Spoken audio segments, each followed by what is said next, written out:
അല്ലാഹു സുബ്ഹാനഹു വ തആല മാനവന് നൽകിയ ഏറ്റവും വലിയ ഒരു അനുഗ്രഹമാണ് വിവാഹം. അത് അല്ലാഹു സുബ്ഹാനഹു വ തആല സ്വർഗ്ഗത്തിൽ വെച്ച് പഠിപ്പിച്ചു കൊടുത്തു നമ്മുടെ പിതാവിന്. മഹാനായ ആദം നബി അലൈഹിസ്സലാത്തു വസ്സലാം, ബീവി ഹവ്വ അലൈഹസ്സലാത്തു വതസ്ലീമ. വിവാഹം എങ്ങനെയാണ് വിവാഹം കഴിക്കേണ്ടത്, വിവാഹം കഴിച്ചു കഴിഞ്ഞാൽ ചെയ്യേണ്ട കർമ്മങ്ങൾ, കൃത്യങ്ങൾ, പ്രവർത്തനങ്ങൾ, ഇതെല്ലാം അല്ലാഹു സുബ്ഹാനഹു വ തആല സ്വർഗ്ഗം മുതൽ പഠിപ്പിച്ചു കൊടുക്കുകയും ആദം നബി മുതലുള്ള പ്രവാചക പരമ്പരയ്ക്ക് തുടക്കം കുറിച്ച് പ്രവാചക കണ്ണികളുടെ അവസാനത്തെ കണ്ണിയായ അന്ത്യപ്രവാചകനായ ലോകത്തിന്റെ തിരുദൂതരായ മുത്ത് മുഹമ്മദ് മുസ്തഫ സല്ലല്ലാഹു അലൈഹി വസല്ലമ തങ്ങളിലൂടെയും ബഹുമാനപ്പെട്ട മഹദിമാരായ ഉമ്മഹാത്തുൽ മുഅ്മിനീങ്ങളിലൂടെയും എന്താണ് വിവാഹമെന്നും വൈവാഹിക ജീവിതമെന്നും ആ വിവാഹത്തിൽ അനുഷ്ഠിക്കേണ്ട കർമ്മങ്ങളും പാലിക്കേണ്ട മര്യാദകളും എന്ത് എന്ന് പരിശുദ്ധ പ്രവാചകൻ മുസ്ലിം ലോകത്തോട് വിളിച്ചു പറയുകയുണ്ടായി. അതാണ് എന്റെ നിക്കാഹ്, അതാണ് എന്റെ സുന്നത്ത്, അതാണ് എന്റെ കടമകൾ, കടപ്പാടുകൾ. അതിനെ വെല്ലുന്ന തരത്തിൽ, അതിനെ ധിക്കരിക്കുന്ന തരത്തിൽ, അതിനെ എതിർക്കുന്ന തരത്തിലുള്ള പ്രവൃത്തികളാണ് നിങ്ങളുടെ ഭാഗത്തു നിന്നുണ്ടാകുന്നതെങ്കിൽ ഒരു പ്രവാചകൻ എന്ന നിലയ്ക്ക്, നിങ്ങളുടെ നേതാവ് എന്ന നിലയ്ക്ക്, നിങ്ങളുടെ ഗുരുഭൂതരും അധ്യക്ഷനും എന്ന നിലയ്ക്ക് നാളെ ആഖിറത്തിൽ ആരുടെയും തണലില്ലാതെ കഷ്ടപ്പെടുമ്പോൾ, ഒരാളുടെ ശുപാർശകളില്ലാതെ മനുഷ്യൻ നെട്ടോട്ടമോടുമ്പോൾ, തുള്ളി വെള്ളത്തിന് വേണ്ടി മനുഷ്യൻ യാചിക്കുമ്പോൾ, തന്റെ തലയ്ക്ക് മീതെ ഗർജിച്ച് നിൽക്കുന്ന സൂര്യന്റെ ആഘാതത്തിൽ നിന്ന് രക്ഷയ്ക്ക് വേണ്ടിയുള്ള നെട്ടോട്ടത്തിനിടയിൽ ഈ മുസ്ലിം ലോകം തിരയുന്നത് ഒരേ ഒരു മഹാനെയാണ്, ലോകത്തിന്റെ നേതാവ് മുത്ത് മുഹമ്മദ് മുസ്തഫ സല്ലല്ലാഹു അലൈഹി വസല്ലമ തങ്ങളെ തിരയുമ്പോൾ, ആ പരിശുദ്ധ പ്രവാചകന്റെ മുന്നിലേക്ക് നമ്മൾ ഓടിച്ചെല്ലുമ്പോൾ, എന്റെ ഉമ്മത്താണ്, നീ എന്റെ അനുയായിയാണ് എന്ന് ഹബീബായ തങ്ങൾ നമ്മളെ നോക്കുമ്പോൾ മനസ്സിലാക്കാനുള്ള പ്രവൃത്തിയും അതിനുള്ള സമ്പാദ്യ മാർഗങ്ങളും അതിനുള്ള വഴികളും അതിനുള്ള കർമ്മങ്ങളും ചെയ്തുകൊണ്ടാണ് ഈ ലോകത്ത് നിന്ന് വിട പറയുന്നതെങ്കിൽ, നാളെ മഹ്ശറിൽ ആരും സംരക്ഷിക്കാതെ വരുമ്പോൾ നമ്മളെ കൈക്ക് പിടിച്ച് സഹായിക്കാൻ ആ ലോകത്തിന്റെ നേതാവ് അവിടെ ഉണ്ടാകും.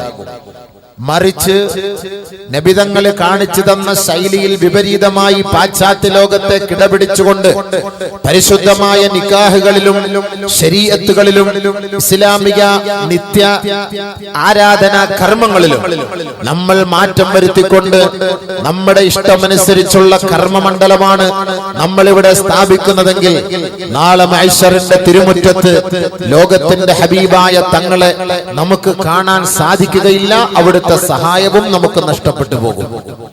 അതുകൊണ്ട് നിക്കാഹ്, വൈവാഹിക ജീവിതം, കുടുംബ ജീവിതം എന്ന് പറയുമ്പോൾ ആദരവായ റസൂലുള്ളാഹി തങ്ങൾ പഠിപ്പിച്ചു തന്ന ശൈലിക്ക് പുറമെ അള്ളാന്റെ റസൂൽ വിരോധിച്ച വിരോധാഭാസങ്ങളോടുകൂടിയാണ് നമ്മൾ നമ്മുടെ നിക്കാഹുകളെ ഈ വർത്തമാന കാലഘട്ടങ്ങളിൽ കാട്ടിക്കൂട്ടുന്നതെങ്കിൽ, വല്ലാഹി സത്യം, കേവലം ഒരു മുസ്ലിമായി ആദരവായ റസൂലുള്ളാഹി തങ്ങളുടെ മുന്നിൽ നമുക്ക് പ്രത്യക്ഷപ്പെടാൻ ഒരു യോഗ്യതയുമില്ല, അതിനൊരു അർഹതയുമില്ല എന്ന് എന്റെ പ്രഭാഷണത്തിന്റെ ആമുഖത്തിൽ നിങ്ങളുടെ മുന്നിൽ സൂചിപ്പിക്കുകയാണ്. ഇനി നമുക്ക് എന്താണ് വിവാഹമെന്നും എന്താണ് ധൂർത്തിയെന്നും ഇതിനെക്കുറിച്ച് നമുക്ക് അല്പം ചർച്ച ചെയ്യാം. അതുകൊണ്ട് നമ്മൾ മനസ്സിലാക്കിക്കോ, ഇതാണ് ഇസ്ലാം, ഇതാണ് ശരീഅത്ത്, ഇതാണ് ഖുർആൻ, ഇതാണ് ഹദീസ്, ഇതാണ് നിയമങ്ങൾ എന്ന് മനസ്സിലാക്കി ഇനിയെങ്കിലും തന്റെ ഭാവികാല ജീവിതത്തിൽ തന്റെ പെൺകുട്ടികളെ അള്ളാന്റെ റസൂലിന്റെ പൊരുത്തത്തിന് അനുകൂലമായ നിലയിലാണ് വൈവാഹിക ജീവിതത്തിലേക്ക് കൈപിടിച്ച് നമ്മൾ അവരെ ഏൽപ്പിച്ചു കൊടുക്കുന്നത് എങ്കിൽ, ഇൻഷാ അല്ലാഹ് ഹബീബായ തങ്ങളുടെ ശഫാഅത്തും ശുപാർശയും നമുക്ക് പ്രതീക്ഷിക്കാം. ഇല്ല എങ്കിൽ വല്ലാഹി സത്യം, അല്ലാഹുവിന്റെ റസൂലിനെ കണ്ടുമുട്ടാനുള്ള ഭാഗ്യം നമുക്ക് നഷ്ടപ്പെടും. യാതൊരു സംശയവുമില്ല. ഖുർആനിലൂടെയും ഹദീസിലൂടെയും നമുക്കത് മനസ്സിലാക്കാൻ കഴിയുന്ന കാര്യമാണ്. അതുകൊണ്ട് വൈവാഹിക ജീവിതം, വിവാഹവും ധൂർത്തും എന്ന് പറയുമ്പോ, വിവാഹം എന്ന് പറഞ്ഞാൽ എന്താണ്? ആദ്യം അതാണ് മനസ്സിലാക്കേണ്ടത്. വിവാഹം എന്ന് പറഞ്ഞാൽ എന്താണ്? നിക്കാഹിന്റെ സദസ്സുകളിൽ പണ്ഡിതന്മാർ, മഹത്തുക്കൾ ഓതുന്ന ഹദീസാണ്. നബിയുനാ റസൂലുള്ളാഹി സ്വല്ലല്ലാഹു അലൈഹി വസല്ലമ തങ്ങൾ പറയുകയാണ്, അന്നിക്കാഹു മിൻ സുന്നതി,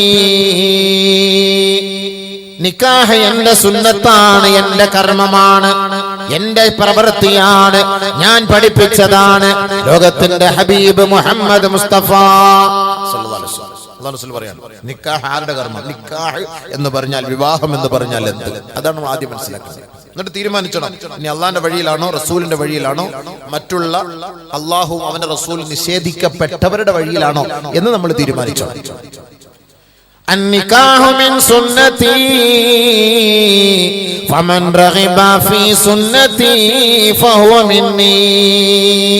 നിക്കാഹ് എന്റെ സുന്നത്താണ്. ആരാണോ എന്റെ സുന്നത്തിനെ പിൻപറ്റുന്നത്, ഫഹുവ മിന്നി, അവൻ മുഹമ്മദിന്റെ അനുയായി അത്രേ സല്ലല്ലാഹു അലൈഹി വസല്ലം.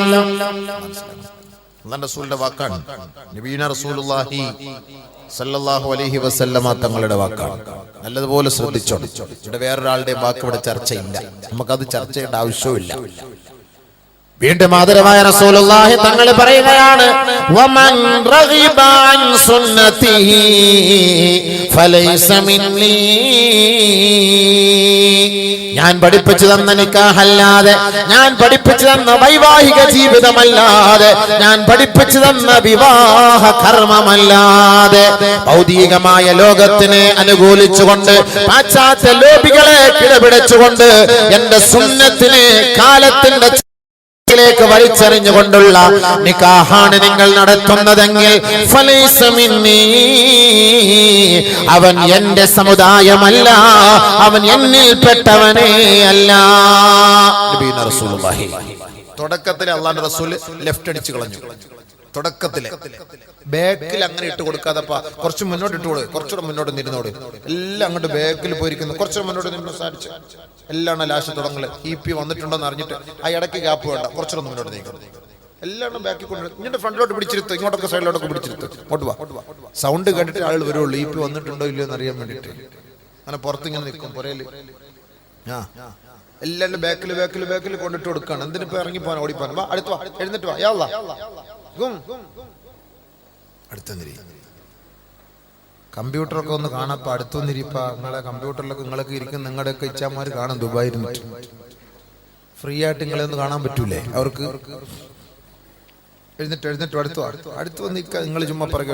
ആ സംഘാടകരൊക്കെ ഒന്ന് ഇങ്ങോട്ട് തള്ളി വിടപ്പ, ഒരു JCB വിളിച്ചവരെ തള്ളി ഇങ്ങോട്ട് നിൽക്കും, പൊങ്ങൂല സാധനം. അത് ഇങ്ങോട്ട് നീങ്ങിരുന്ന പറഞ്ഞാൽ അനുസരണ ഇല്ലേ കാസർഗോട്ടാറ്? അൽഹംദുലില്ലാഹ്. ബാബ എഴുന്നേറ്റ് അടുത്തിരുന്നാലേ പ്രശ്നിക്കുള്ളൂ. അങ്ങോട്ട് ഇട്ടുവിടും, അങ്ങനെ ഇട്ടുവിടും. അങ്ങനെ ചുമ്മാ വരുന്നവരനുസരിച്ച് പിറകിലിട്ട് കൊടുക്കാതെ ഫ്രണ്ടിൽ ഇട്ടിട്ടുവിടും. നേരത്തെ നമുക്ക് പോകാം. നിങ്ങളെക്കാളും മുമ്പ് എനിക്ക് പോകണം, എനിക്ക് തിരുവനന്തപുരത്താണല്ലോ, നേരത്തെ പോകണം. നിങ്ങൾ വരാത്തതല്ല നമ്മളത്തെ താമസിച്ചത്. അൽഹംദുലില്ലാഹ്.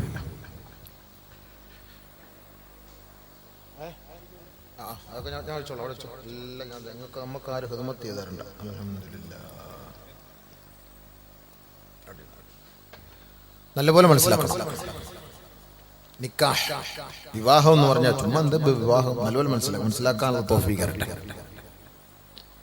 നബി സല്ലല്ലാഹു അലൈഹി വസല്ലം തങ്ങൾ പറഞ്ഞ ആശയം മനസ്സിലായോ? ഇതാണ് നിക്കാഹ്. എന്റെ സുന്നത്തനുസരിച്ച് ഞാൻ പഠിപ്പിച്ചതാണ് നിക്കാഹ്. അതല്ലാത്തത് എന്റെ സുന്നത്തുമല്ല, അവരും എന്നിൽപ്പെട്ടവരുമല്ല. ഓ, വല്ലാത്ത വാക്ക്, ആദ്യത്തെ വാക്ക് വല്ലാത്ത വാക്കാണ്. ഫലൈസ മിന്നാ, നമ്മിൽപ്പെട്ടവരെ അല്ലാന്ന് നബി തങ്ങൾ പറയാ. നമ്മൾപ്പെട്ടവരെ അല്ലാന്ന്, റസൂലുള്ളാഹിന്റെ അനുയായി അല്ലാന്ന് നമ്മള്. നഊദു ബില്ലാഹ്. തീർന്നില്ലേ സംഭവം? പോയില്ലേ? തകർന്നു പോയില്ലേ നമ്മൾ? ആദരവായ റസൂലുള്ളാഹി തങ്ങളില്ല എങ്കിൽ നമുക്ക് നാളെ ശഫാഅത്തുണ്ടോ? ഹബീബായ തങ്ങളില്ല എങ്കിൽ നാളെ നമുക്ക് രക്ഷയുണ്ടോ? ആ ഹബീബായ തങ്ങളല്ലയോ നമ്മുടെ ഉസ്താദ്? ആ ഹബീബായ തങ്ങളല്ലയോ നമ്മുടെ ഗുരുനാഥർ? ആ ഹബീബായ തങ്ങളല്ലയോ നമ്മുടെ വെളിച്ചം? ആ ഹബീബായ തങ്ങളല്ലയോ നമ്മെ ലോകത്ത് ദീന് പഠിപ്പിച്ചത്, ശരീഅത്ത് പഠിപ്പിച്ചത്? ഏ മുഹമ്മദ് അബ് ന ഹോ തോ കുച്ച് ബി ന ഹോതി. നബി അങ്ങില്ല എങ്കിൽ ഒന്നും തന്നെ ഇല്ല, എല്ലാം തകർന്നു പോയി, നശിച്ചു പോയി. അള്ളാന്റെ റസൂലിലേക്ക് പിന്നെ എന്താപ്പോ നമുക്ക് ഇങ്ങനെ ഒരുമിച്ചിരിക്കാൻ പറ്റുമോ? ഈ ഒരു സംഘം ഉണ്ടാവോ? അള്ളാന്റെ റസൂലല്ലേ പഠിപ്പിച്ചത് ദീന്? നമ്മുടെ ഉസ്താദല്ലേ, നമ്മുടെ അധ്യക്ഷനല്ലേ, നമ്മുടെ നേതാവല്ലേ, നമ്മുടെ ഗുരുഭൂതരല്ലേ?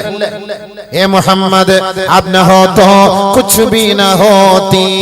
അള്ളാന്റെ റസൂൽ അങ്ങ് ഇല്ലെങ്കിൽ എല്ലാം പോയി, ഒന്നുമില്ല. സല്ലല്ലാഹു അലാ മുഹമ്മദ് സല്ലല്ലാഹു അലൈഹി വസല്ലം.